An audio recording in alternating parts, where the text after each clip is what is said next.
Our next topic, that is idea of satyagraha. Before this we have discussed about the First World War and its impact. Idea of satyagraha was initiated by Mahatma Gandhi. Mahatma Gandhi completed his law degree from England. After that he returned to India to practice law.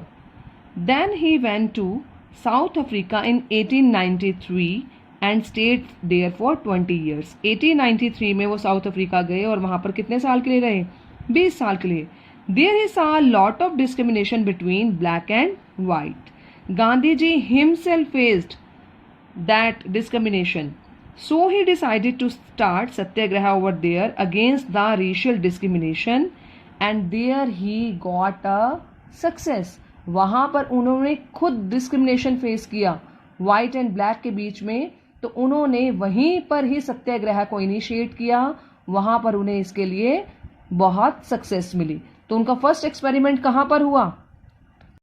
South Africa. Now will understand the term satyagraha. Satyagraha is made up of two words. First is satya and second is agraha. Satya means truth and agraha to hold firm, means सत्य को मजबूती से पकड़े रहना। Yes, satyagraha was a non violent method. Non violent means without any violence, बिना किसी fight के, बिना किसी झगड़े के।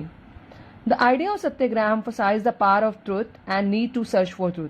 जो सत्याग्रह है वो किस पर जोर देता है कि ट्रुथ हैज पावर, ट्रुथ के अंदर ताकत होती है, बस हमें उसे खोजने की जरूरत होती है।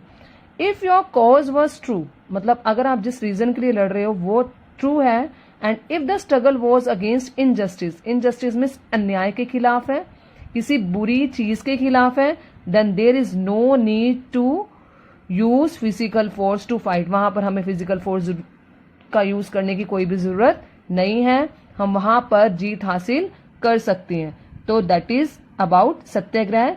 It has two factors. Satyagraha means non violence and truth. These are the factors of Satyagraha. And Gandhiji organized Satyagraha movement in various parts of India. Number 1, Champaran. Champaran is in Bihar. Mahatma Gandhi fought for the peasant of Champaran. The government had, वहां पर जब जो British government थी peasants के ऊपर अत्याचार करती थी, so Gandhi ji fought for the peasant of Champaran. उन्होंने उनको सपोर्ट किया, गांधी जी ने पीजेंट को सपोर्ट किया। Then government had to pass an act for the welfare of the peasant. तो गवर्नमेंट को एक लॉ पास करना पड़ा जो पीजेंट की भलाई के लिए था। यहां गांधी जी को सक्सेस मिली। अब दूसरा मूवमेंट जो हुआ that was held in Kheda. Kheda means that place is in Gujarat. Kheda Satyagraha. Gandhi ji आज the people not to pay the taxes due to crop failure. अब खेड़ा सत्याग्रह में क्या हुआ था कि जो खेड़ा में जो लोग रहते थे वहां पर क्रॉप फेलियर हो गया था। People were not able to pay the taxes to the government, but the government was forcing the people to pay their tax. Then Gandhi ji supported them, उनकी सपोर्ट की। Then there is no need to pay the tax. तो वहां पर government को भी क्या करना पड़ा? झुकना पड़ा।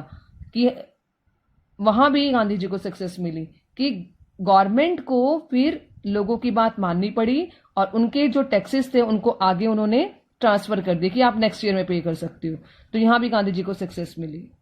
Third movement was Ahmedabad Satyagraha. Mahatma Gandhi fought for the mill workers for better wages. Mahatma Gandhi ji ने अहमदाबाद के मील वर्कर्स को सपोर्ट किया ताकि उन्हें बेटर वेजेस मिले। He pressurise the British government for this. Then the British government had to increase the wages. उन्हें wages increase करने पड़े। In this movement he also got success. After getting success in above 3 movements, Gandhi ji decided to start a nationwide satyagraha movement against the Rowlatt Act. Now discuss what is Rowlatt Act.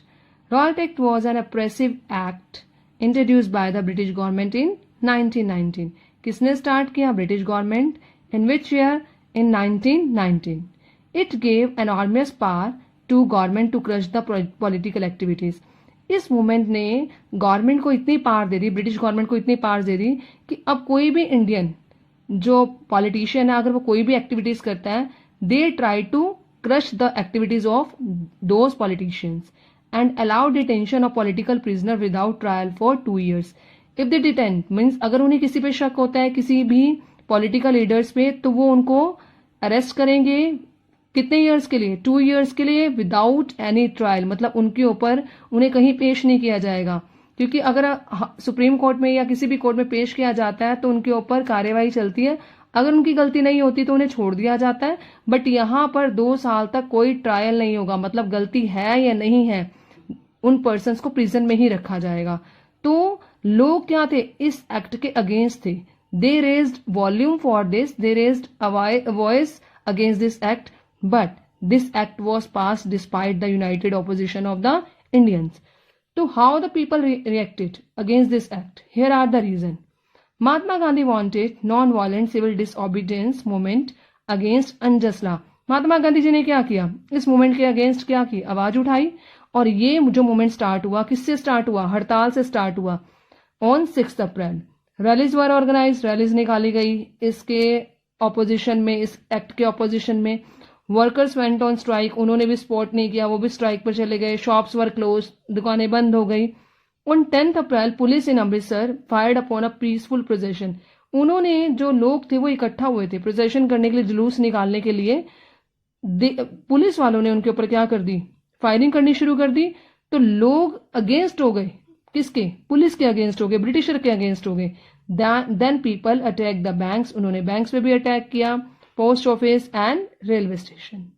On 13 April, a large crowd gathered in Jallianwala Bagh. Crowd इकट्ठी हुई जलियांवाला बाग में।